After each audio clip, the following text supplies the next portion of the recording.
Hello there. So we are here live in Las Vegas at the Fastmarkets Lithium Supply and Battery Raw Materials Conference in Las Vegas. And this is the Fastmarkets Live Lounge, brought to you by Aquatech. Now, I'm Georgia Tolley, and throughout this series, I have been sitting down with some of the most interesting voices in the battery space. And today's guest is no exception.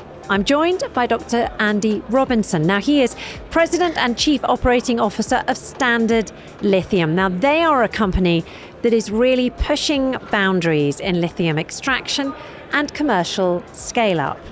With more than 20 years of experience across the energy resources and industrial tech space, Andy isn't just leading a company, he really is helping to shape an entire market. He co-founded Standard Lithium in 2017, and since then, the company really has been known for its bold approach to innovation, partnerships, and technology development, all the while navigating the high-pressure, high-expectation world of critical minerals.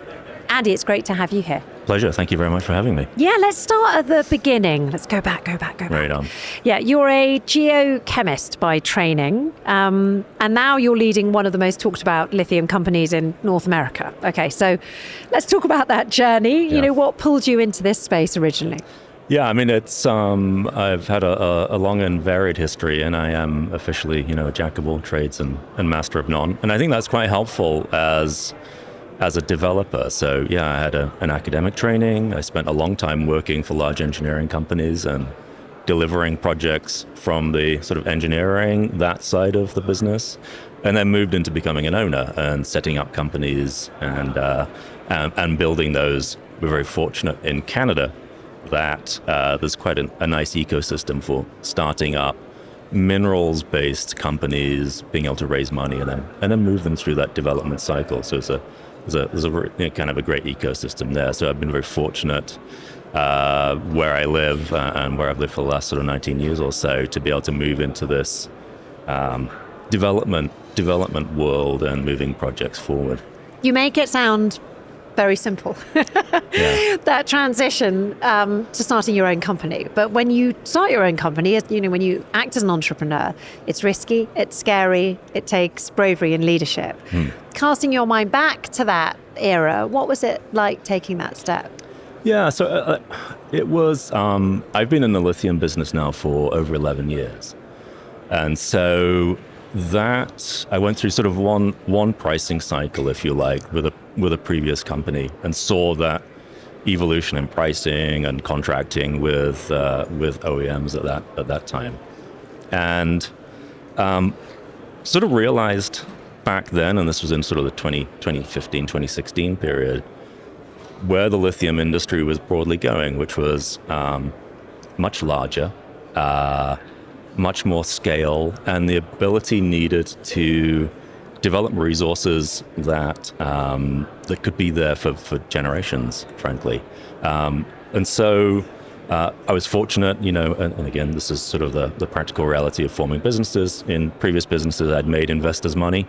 And so that's always a useful springboard to then starting another business. And so we were able to set Standard Lithium up with my partner at the time, Robert, who we set that up together. We wanted to build the next generation of lithium companies. So it was about finding the very best resource possible. And that has been absolutely the central goal of the business right from the start, is like finding something which is incredibly high quality on a global scale, and then figuring out all of the simple processing technology to make it all work. Or not simple, exactly. as the case may be. It starts with the resource. That's where, and it's the same, frankly, the realization, I think, in lithium, we tend to overcomplicate and get a bit too fixated to some extent on some of the technology and process and things. But lithium, like anything, whether it's metal, oil, gas, fertilizer, it doesn't really matter. Everything kind of boils down to how good is your resource. Because if you have a poor resource, then you will always struggle. If you have an excellent resource, then you'll probably be okay in most commodity pricing cycles.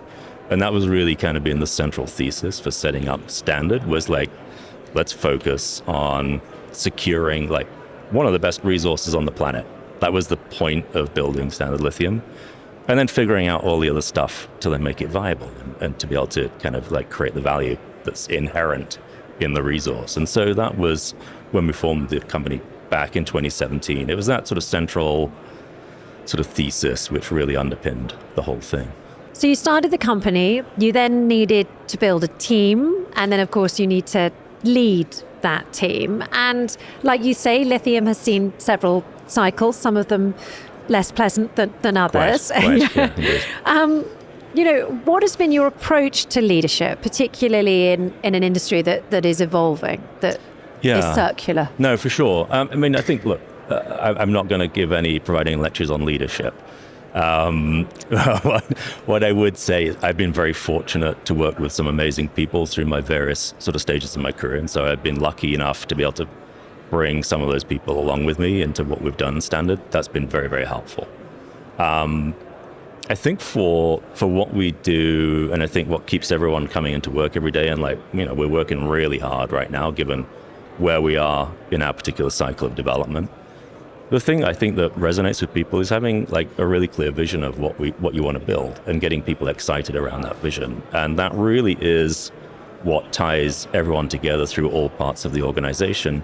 And now even ties into what we're doing with Equinor, our partner on the projects that we're kind of moving to commercialize right now, is a vision on this. We have this amazing resource. We have a technology that works. We really want to be this sustainable, low impact, but really efficient producer of lithium chemicals for this whole electrification story that's happening in North America, but it's happening globally. And we see that the ability for us to do that with our partnerships is kind of the thing that really drives everyone in the business together. And it sounds perhaps a little cheesy at times, but that genuinely is like how we all think. It's like we are kind of on a mission to deliver this project and start to bring lithium chemicals into this electrification story that we all see around us. Like we see that in every part of our days, right? I drive a Tesla. Yeah, so absolutely. Same. I'm here for it. So, the same. And so, it's when you look at, and this is kind of a more of a personal thing, but lots of members of the team feel it the same, is that particularly those of us who have been involved in engineering projects over the years and other resource projects, like many of us come with some oil and gas background and some copper and some hard rock and things like that. Yeah. And you kind of look at it, I've certainly seen some examples over the years of kind of bad ways of extracting minerals to get them into the ecosystem. And I think what we're doing in Arkansas and in Texas with the next projects as well is we feel really good about it. Like it feels like a great project. It's sustainable. It's welcomed by the community. People want it to be there. So like if we can help move this electrification story and this narrative over the next several decades with the resources that we have, and then we can do it in such a way that people actually feel good about it and can point to it and go, that's actually a great way. That's a great way of like sort of solving this problem that we're all trying to do. It feels like a really good, feels like something that, my kids can feel good about. Yeah. I don't have to kind of, I'm in mining. Yeah. Well, oddly enough, I think that's what quite a lot of people, unfortunately, there is that sense of potentially righting previous wrongs, sure. not personal wrongs, but it's nice to be in an industry that has that sense of purpose. Yeah. Do you think, especially the younger generation, are going into job roles with looking for that sense of purpose? Yeah, really. Yeah. Oh, really? Yeah, absolutely. Yeah, I think it's something that I think resonates really clearly with a particular generation, and so it's interesting when you kind of interview people and you're talking about that. It actually forms a big part of the interview. They really want to know, like, what do you think about this? Like, how do you feel about that? Yeah. There's a lot more kind of, that sort of eco-conscious. And just like purpose, vision. Like, what are you trying to do? Like, what's this company trying to do? Is people are less involved, less interested in what's my role. It's like, what are we trying to do? And so, it definitely plays more of a role certainly than 30 years ago when I was looking for jobs. Yeah. Yeah. Then I remember when I went into the job market, the final question is, do you have any questions that you'd like to ask us? And it's always like, how much I get paid. Yeah, quite. Yeah. That was the primary question. Basically. How many holidays do I get? Okay, so one of the ways in which you guys are ensuring that the work you do has purpose, is sustainable, is by using sort of innovative processing. Yeah. Lots of people throw that word around. We talk about, I'm innovative this, I'm innovative that. What does it actually look like on the ground? Yeah, that's an interesting question, actually. The way that we think, and we've done a lot of research and trying to figure things out. Innovating for the sake of innovating is not going to drive any value.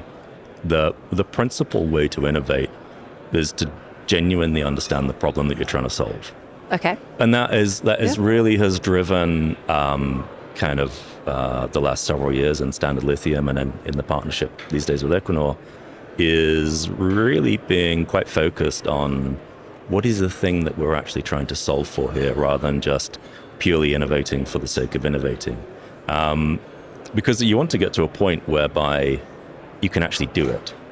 And one of the problems with innovating unnecessarily is that it becomes difficult to then make that real. And so it's always with the mindset of like, okay, so what are we really trying to do? And then how will we actually do it when we're doing it, in big time?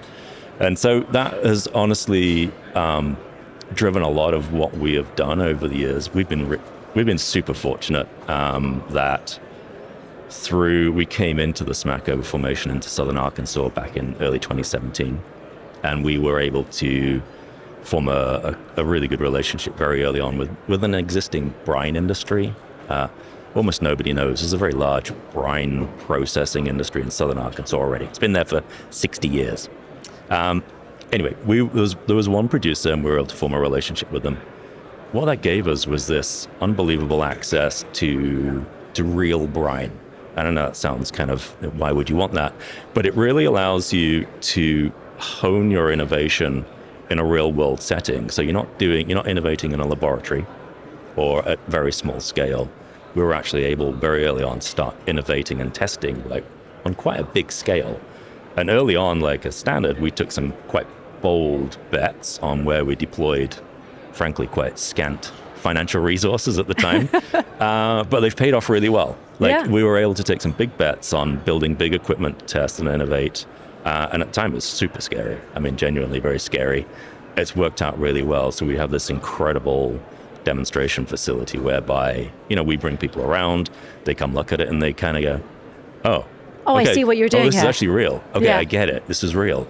And so that's really, the approach to, again, that sort of question about innovation is like, what are you trying to solve for? And that was one of the things where I realized what we're trying to solve for is fixing this problem, but at a real scale. And so we took a really bold bet, spending large amounts of money to build that plant. And it's paying off because we're now ready to commercialize. And it's been super important.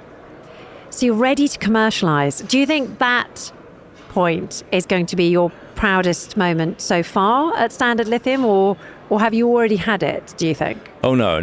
Well, when we commercialize will be my proudest moment. Like we're just getting to the start. So it's not just the journey, it will be the arrival. We're just about to get to the starting line. That really is kind of the reality, right? So there's a many years of hard work up until that point then. Yeah. You have to be remarkably persistent. Yeah. Some might say stubborn. But and again, it kind of comes back to the vision, like understanding what it is you're trying to do. If you believe that, it kind of all makes sense. Like you'll keep on going and you'll keep on solving problems. But it's a long-term vision, isn't it? It absolutely is. Like it's really throwing ahead. It's a decade. You have to basically, you're committing to a decade of your life trying to get this thing to reality. And that really is the way you have to approach it. Yeah. I have to say that over the last sort of couple of days, you do get a sense of people in the mining and the resources industries having to be extraordinarily resilient, partly because most people start their careers out in the field where it's not much fun. And then if you move into management, you're having to take these massive bets on huge long-term investments and career moves where you dedicate a decade of your life to something that you think is going to work. Yeah, no, absolutely. And then frankly, geopolitics comes along to make things a little trickier, which is what we've seen in the last few years. Yeah. Anyway, so it's very interesting. It has been fascinating to learn more about it. Okay, let's go back to the fact that you've got this PhD in geochemistry. You've also got your years of operational leadership. So we've sorted out the obvious bits of your CV, the bits that are written down. But what are your secret skills that you can't read on the CV? You know, your secret skills that have helped you the most. Yeah, I mean, honestly, flexibility in thinking. Flexible thinking is, and the ability to solve problems is probably the number one. So, like, as we kind of talked about, it's a very long process to bring a concept getting close to reality right now, and then hopefully in the next couple of years, like actually producing lithium chemicals. And during that period, as you say, there are multiple hurdles thrown in your way. It doesn't really matter what you're doing. Yeah. And you have to be able to think very creatively, to be able to problem solve in very, very short order, and then convince people that that's the right solution. And those might be people within your team, there might be external partners, there might be financiers, bankers, whatever. There's always this process of like thinking creatively, solving the problem, communicating that solution in an effective way, and then being able to move on, continue pace, continue speed, continue to execute. And it's like, that's part of being, and I use the term, developer, and it could be developing lots of different things, but you have to, being able to go from a concept to reality, you have to be able to solve all of those problems and multiple different types of problems all of the time. And that really is part of what helps, I think. Yeah. So now that everyone's talking about lithium, I know they started talking about it about 4 or 5 years ago, but now everyone's talking about lithium. Yeah. And there's quite a lot of new people coming into the industry. There's quite a lot of new entrepreneurs. If you were going to give them one piece of advice, having been in it since 2017, what would it be? You have to be persistent. Yeah. Do not be afraid to get critical external validation of your thought processes and what your ideas and problem solving solutions are. And I think that's it's very easy in lots of industries to kind of fool yourself. Stay in an echo chamber. Yeah, absolutely. And so getting very critical evaluation of what it is that you're doing, why you're doing it, what some of your goals and timelines, etc., is very, very important. And again, as always, like I said before, understand the problem that you're trying to solve. That's very critical for someone trying to do something that hasn't really been done before. I think that, for me anyway, that's been the most useful thing, to always ask myself that question. Has anyone else done it? Yeah, no. Exactly. Okay, so then you go ahead. Yeah. Okay, so I've got, there's clattering in the background, just so you know. That's because they're bringing us tea and coffee on the shop floor, on the conference floor, if you're wondering what the background noise is. Speaking of the conference, I have one last question for you, and this is the one that I ask everybody. If you had one key takeaway from the event, what would it be? So when you leave us, I think it's tomorrow, what will you take with you? Yeah, it's probably going to be a market comment. I think there's enormous interest in where this whole industry is going. Yeah. I think a lot of people are really kind of honestly just holding their breath right now. Yes. It feels that from everyone that we speak to. Basically, everyone is holding their breath. And so the thing I take away from the conference is like, everyone is just waiting, like, how long is it going to be? Like, what's the timeline? How long do we have to hold on? Exactly. Slightly. Yeah, and so that, that's honestly the real feedback I get from everyone. Yeah. But, like, there's so many remarkably robust and positive views on this. Like, every conversation that we have throughout the entire ecosystem of this business is like, this thing is going to get bigger and better, but just like, what's the cadence? What's the timing? Like, where are we at? Like, how long do we have to wait? And, so it's not negativity about where the industry is going at all. It's just like, how much longer, like, when's the shoe going to drop, and like, So when do we get going? Yeah. But when do you think it will be? I've heard people have said 12 to 18 months to me so far, which means I'm like, okay, so when we come back next year, will there just be 6 months to go? Yeah. Or do you think it might be longer? Well, like I said, I've been in this business, in the lithium business specifically, for 11 years, and I've seen a couple of these cycles. Yeah. No one has ever predicted it correctly, and I don't think I'm going to break that. Fair enough. But I think, and again, as what we do is we just focus on the things that we can control. Okay. Because that's honestly all you can do. Is like we have milestones to reach, targets to hit, like contracts to form, commercial relationships to build, etc. And again, and this is going to sound like a promo piece, and I don't mean to come across as a promo, but in the commodity space, if you have the best resource, you'll be all right. And that's kind of like why we formed Standard Lithium, was to get the very best resource, because it kind of insulates you from so much of the variations and the changes in emotion in a commodity. If you have a great resource, you can kind of weather quite a lot. So that's, I take some comfort, frankly, in the fact that we have like a top class resource, and it was very purposeful that we did it that way. So that's why I kind of keep my optimism very high, because keep that in your breast pocket, or wherever it is, whichever pocket it is that it would go. Yeah, completely. Andy, thank you. That was a really, really interesting conversation. It was great to hear from someone who's been in the lithium industry right from the very start. So thank you very much for your time. Thank you for your insights. Pleasure. Thank you very much. Yeah, it's been really lovely getting that sort of honest, insightful window into the whole sector. And thank you to everyone who's listening as well. For those of you here in the live lounge, and to those of you listening later at home, thank you very much for tuning in. Remember, we have a whole series from the Fastmarkets Live Lounge, and you can find those episodes pretty much wherever you get your podcasts. So whether that's Apple Podcasts, Spotify, Amazon, you've got the full videos available on the Fastmarkets YouTube channel. And of course, you can also find our highlights on social media. So please do like us, please do follow us, please do join the conversation by leaving comments. And just one last mention, thanks to our sponsors, Aquatech, for making these episodes possible. But also thank you to you, mostly, for listening.